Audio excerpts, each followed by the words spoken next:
Hello, and welcome to lecture number 14 for Modern, Prairie, and Brutalism. You may have noticed in Art Deco and Art Nouveau that the use of some newer materials, or using old materials in new ways because of the advances of technology, led to developments of shapes and styles that we had never seen before. We're up into the middle of the 20th century now, and those materials and their new uses have taken over completely.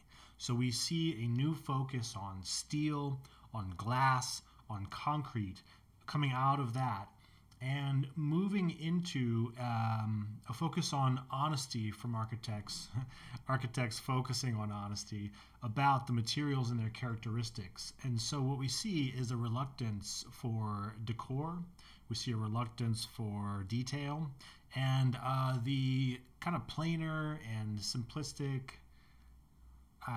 surfacing and shapes and colors of those materials are going to become the heart of design as we go forward. So modern architecture is a broad term, and it's confusing. I think recently scholars have taken to calling it modernist architecture to go with the modernist art movement. But all of this just a few years ago was all known as modern. It's confusing because modern just means what's recent, but up until recently, everything that's going on now is called contemporary, and modern or modernist refers to the middle of the 20th century because modern as a concept became really popular. And you can see, this is a picture of the Guggenheim Museum, you can see that modern architecture in its highest form took a lot of inspiration from Streamline Moderne that we talked about last week with the Art Deco lecture, and making everything sleek and fast and streamlined and smooth and simple in its detail but daring in its engineering was very much is at the heart of modern architecture. It's an architectural style based upon new and innovative technologies of construction, particularly the use of glass, steel, and reinforced concrete, and the idea that form should follow function, functionalism, an embrace of minimalism, and a rejection of ornament. I just said all those things, sorry. But you can see that clearly here in these buildings. They're able to do things with steel and concrete that no one had ever been able to do before. And that led to a freedom to try things. And you'll see a lot of this is white in color. It's about starkness and cleanliness, moving into the future, very much taken from the heart of Art Deco, but with a reduction of all of the decor and detail. Here's the Sydney Opera House, which is very much a part of this movement. And with a lot of these buildings, if you look back at them now, including the Sydney Opera House, they have a lot of problems. This kind of architecture may still be practiced today, but for the first time they were trying out to see, can we keep the rain out if we have a totally flat roof? And you can under the right circumstances, but also a lot of these buildings have leaks and problems. How far out can you cantilever something, or how much window frontage can you have, and how do you do that without having the weather get in? But all of this, the goal of it was to explore futuristic shapes and technologies of creation. So our first keyword after modern architecture is reinforced concrete. You probably know about this maybe, but of course the ancient Romans had concrete and it was fantastic.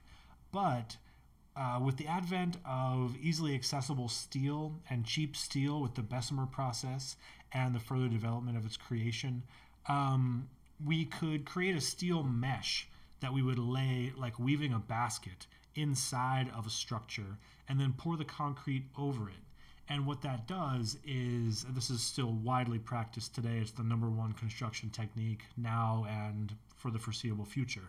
And so the concrete keeps the steel from bending, or mostly from rusting as well, and the steel keeps the concrete from expanding and cracking and being brittle. Concrete, of course, does expand with the heat and contracts with the cold like most everything does, and so they put seams in it to allow for that. However, with the steel inside of it, it those two things work together and work against each other to make the overall structure many times more strong than it would be either of them without. So in the right hand picture here, you can see wet concrete being poured into a form that has been prepared with the steel mesh. And behind me, you can see a tower being constructed out of steel mesh, and then later, after they have poured the concrete over it. And this changed building forever. You could see it already in Art Deco with the skyscrapers like the Empire State Building and the Chrysler Building.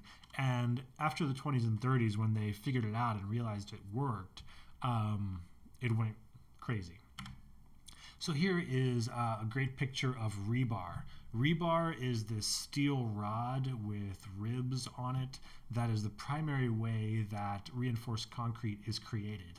And it becomes something that you need to know about as a visual artist if you are working on something that has been distressed or old, because over time or mistakes or with wear and tear, the rebar will start to be revealed.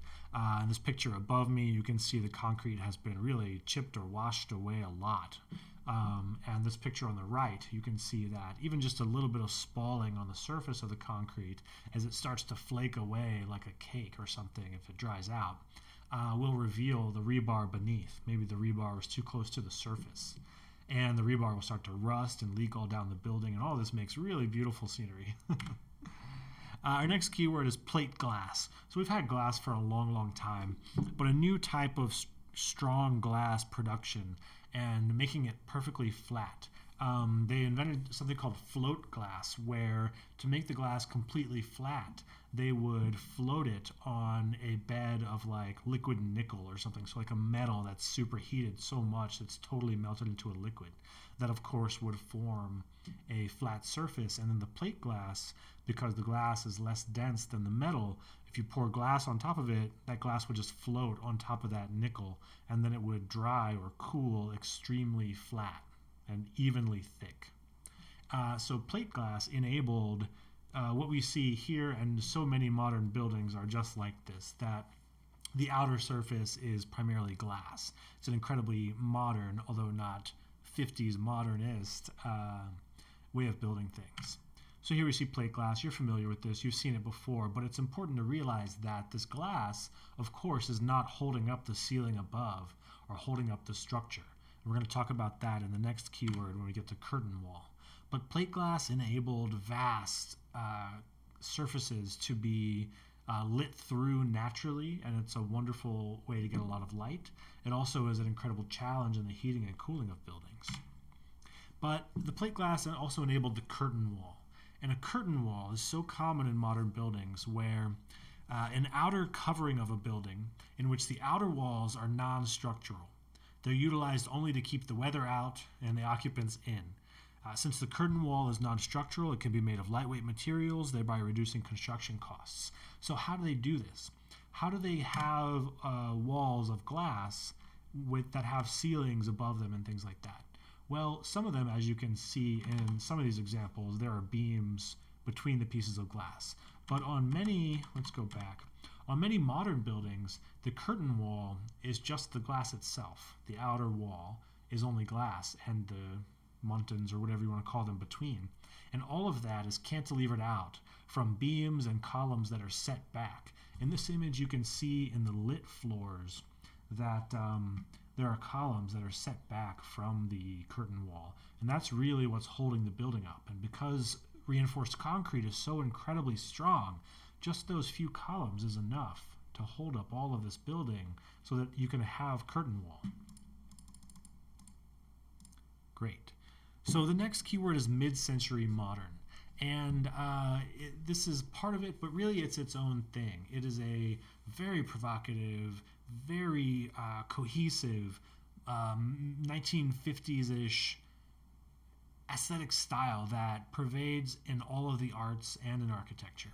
And you've seen this style before in the Brady Bunch, in God of Carnage, in so many plays and television shows. Mid-century modern. In Mad Men, very mid-century modern. what it is in the 40s to 60s, modern in style and construction, aligned with the modernism movement of the period. It is typically characterized by clean, simple lines, honest use of materials, and it generally does not include decorative embellishments. So lots of glass, to be open, to be closer to nature. The idea of the 50s that we've gotten so good at production that we can sit comfortably in our homes, warm, well lit, and yet be just inches away through a piece of glass to nature. So we don't have to be in it, but we can see it. It's nearby. And all of the modern conveniences of invention were a part of mid-century modern. So a lot of openness, a lot of low single-floor dwellings, big open floor plans, a lot of use of mixed materials. In all of these styles, you see harkenings back to Art Nouveau and Craftsman style. All these things were kind of fuming up at the same time, and these ones came a little bit later. But you can see a lot of these like 60s, 70s elements in this type of chair or in the lighting that were coming out and being a part of the art scene during this time. You see the Eames chair here, very famous modern chair that was developed at this time and today sells for $5,000-$10,000 if you can get an original one.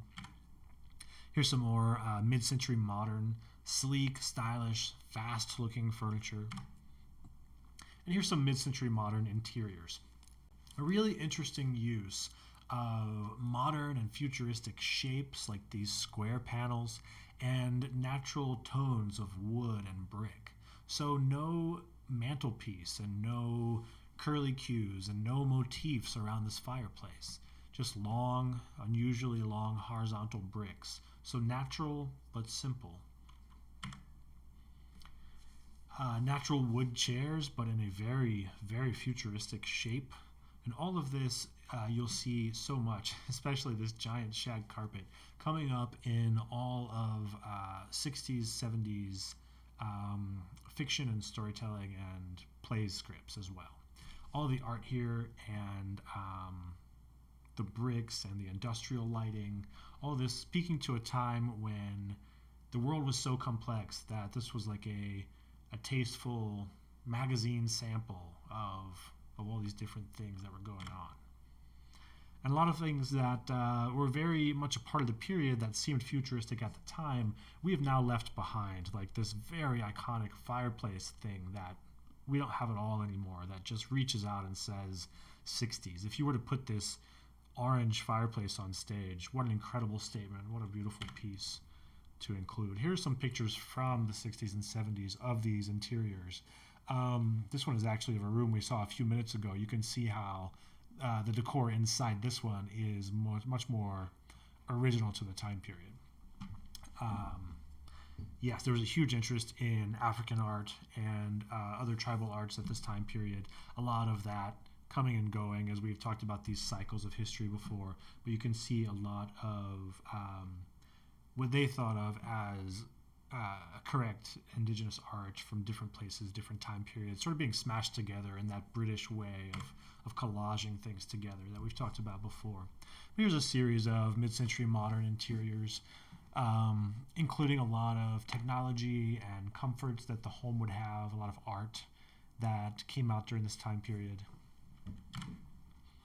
But a lot of mid-century's focus was on still being together, kind of like Craftsman, although your mid-century modern people who might have had one of those houses built might have had a little bit more money, might have been a little bit more forward-thinking and experimental.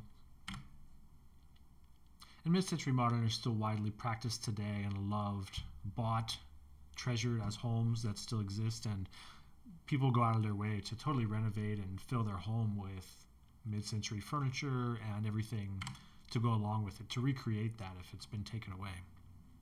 Our next style here is Prairie Style. And Prairie Style is kind of similar. It's also very similar to Craftsman, and it is very much a direct descendant of the British arts and crafts movement of the 1890s. And what it is it's usually marked by horizontal lines, flat or hipped roofs with broad overhanging eaves, windows grouped in horizontal bands, integration with the landscape. Solid construction, craftsmanship, and discipline in the use of ornament. So not too much, but selective structural ornamentation, so ornamentation that's part of the functionality. Horizontal lines were thought to evoke and relate to the wide, flat, treeless expanses of America's native prairie landscape. So this is an American arts and crafts thing that coming out that was its own unique thing, but it very much was all about building a place that fit in with the landscape around it, that was long and horizontal like the wide open spaces, like where we live, and that was a cohesive expression. So this is called the Unity Chapel or the Unity Church, designed by Frank Lloyd Wright. You can see here the arts and crafts stained glass up here.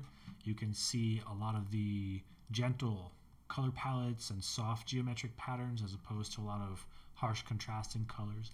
Very arts and crafts, also kind of deco in its own way in the starkness of the line. Here's another Prairie Style piece.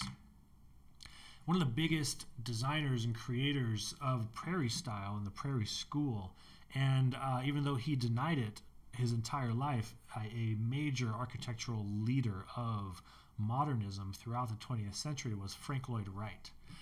This picture, of course, is Falling Water, one of possibly the world's most famous architectural site that he designed to nestle into the woods where he designed it. And it's called Falling Water because it's right next to a creek or small river that is incorporated into the architecture. We'll see more in a moment.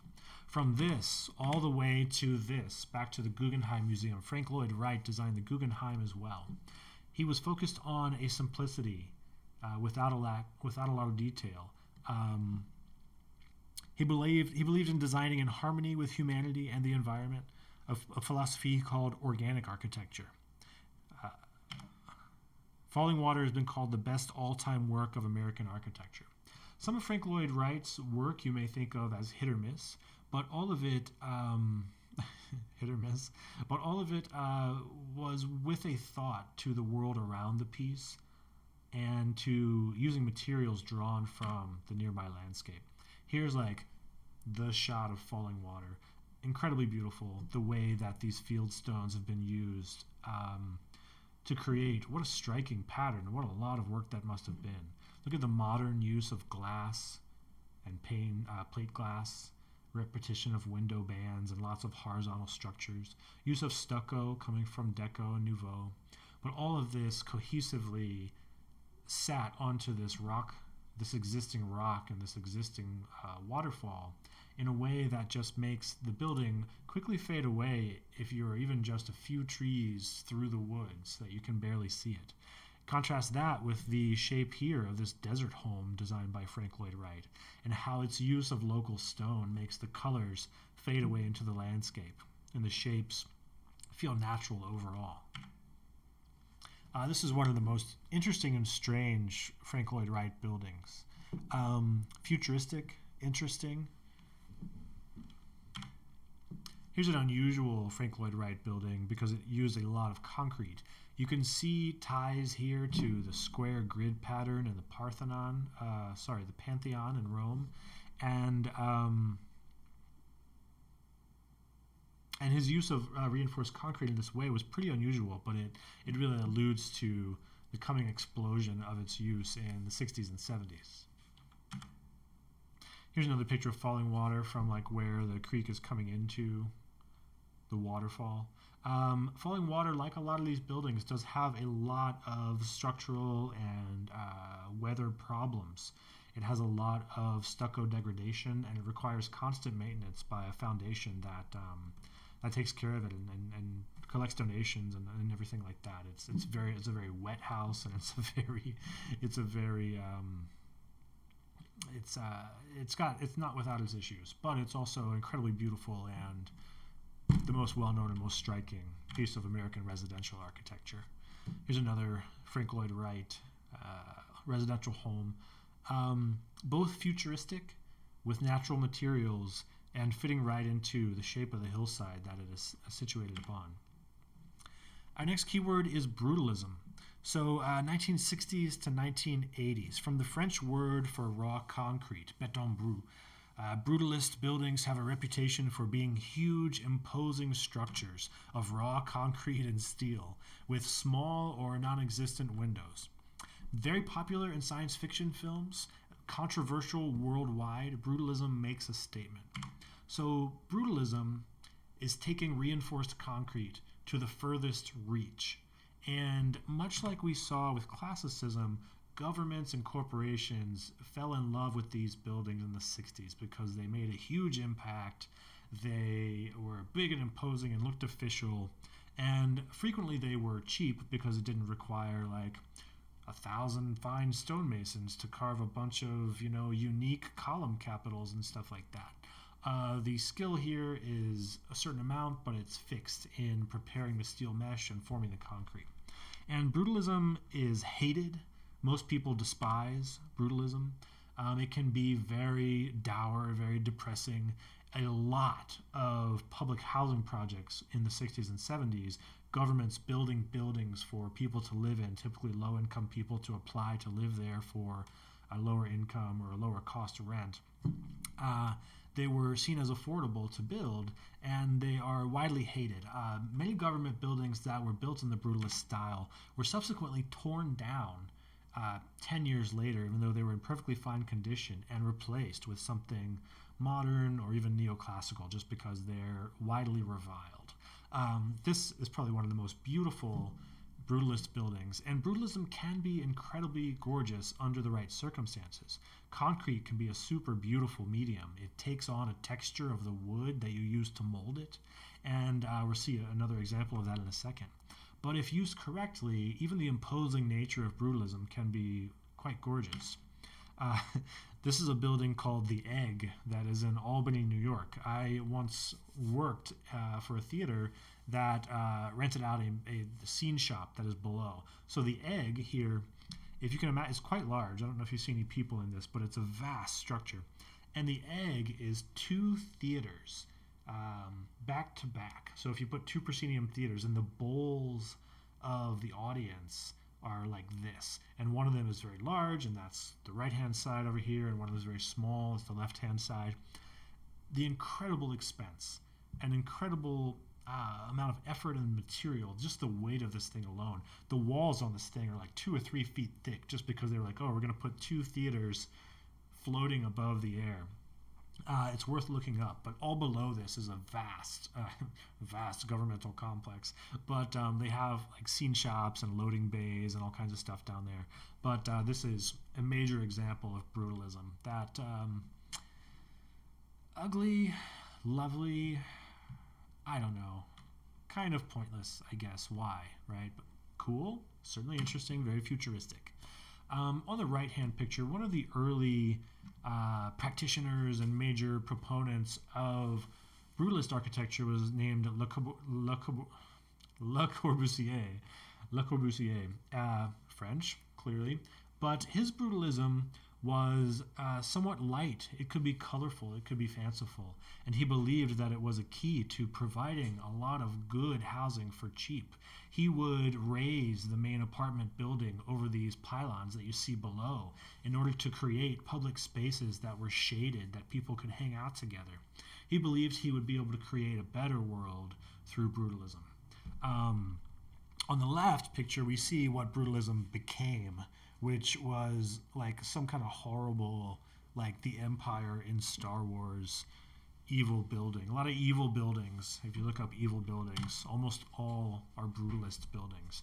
In fact, the number one, quote unquote, people call it the evil building in the world, is this building in New York City that it has no windows in it. It is widely rumored to be nuclear bomb proof. It was built by AT&T to be like the central hub of all the phone lines in the entire East Coast coming together. That's where they would operate the switchboard. And then when technology got to the point that switchboards were not needed anymore, the NSA bought this building, and it's a major NSA headquarters. This is on the internet. Look it up. It's true. I can say it in this lecture. But they could be superimposing, like these buildings. I mean, it looks like a castle that you wouldn't want to assault, right? This keep with this picture on the left, and like that's somebody's apartment. Horrible. Or they can be really lovely and really interesting, even if maybe it would be like disorienting to live in these apartments. It's certainly fanciful and would be lovely for a kid. You see here also the first goals of including greenery and green space and environmental design with brutalism. So here we see a lot of glass, we see a lot of plant life and stuff. This is incredibly popular today to do that. It's just done mostly in a different way. So whether it's from Le Corbusier's fanciful apartment complexes with the open space below, or it's like the way that the world perceives brutalism here on the right as like brutal and confining and imposing, it could be a wide range. This is a major housing project that is in the United Kingdom, and it probably appears in more dystopian sci-fi movies than any other building in the world, because I'm sure they designed this thinking each of these little apartments is lovely, it's got its little windows, it's got its little green space, everybody can live together. And then the way this thing aged and started falling apart and getting all these stains and like horrible and like dead plants and things, and the apartments are way too packed together. Everyone hates it, and it's like the favorite go-to for a movie about how life is horrible in a strong governmental state. Contrast that with this picture on the left, which is the National Theatre in London, which if you ever go there, it's incredibly lovely. It's very hard to see in this picture. Look up some more photos of it. All of the concrete in the National Theatre was molded with wood planks. A lot of concrete is molded with plywood, so it's just plywood. You stick it up there, and maybe you get a wood texture or you don't. But the National Theatre, you see all these horizontal lines. Every wood plank was chosen for the beauty of its grain to put into this mold. And so the entire surface of all the concrete has a gorgeous wood grain texture to it. It's very lovely. It feels very 60s, but it's in a light, optimistic way. A lot of window space. Very, very beautiful. One of the most beautiful brutalist buildings, probably the most beautiful brutalist building that I have ever been in. Compared to this structure on the right, which I believe is in Russia, but the Russians got up to a lot of super oppressive architecture. And while this is incredibly daring and just shows you the feats of engineering that can be achieved with reinforced concrete, it's also very much like, if you're like walking home late at night and that's where you live, you're just like turn the corner in the fog and you're like, horrified to go home. But it can also be really beautiful. Here you can see the lovely, lovely wood grain in the molding, and the clean lines and the cleanliness of a smooth surface, the expanse of plate glass, quite lovely. So this building, for instance, you could say it's imposing. You could also say it's incredibly daring. It's lovely in its own way and certainly feels like the future. Nothing classical about it in any regard whatsoever. And it is just, brutalism goes on. There are many, many examples, countless examples. It's hard to get away from because it's relatively affordable, and you can build quite a bit of structure with it. So those are our keywords for the modern era. The major keywords being modernism, brutalism, and prairie style. But all of those individual topics that we talked about being part of it as well. So let's go back over these. For modern architecture, reinforced concrete, plate glass, the curtain wall, mid-century modernism, prairie style, Frank Lloyd Wright, and brutalism. Thank you very much for being here with me on Lecture 14. You'll find the vocabulary sheet on the Files section of Canvas. If you have any questions, as always, reach out to me, and I'm looking forward to seeing you next time for our final lecture of the semester.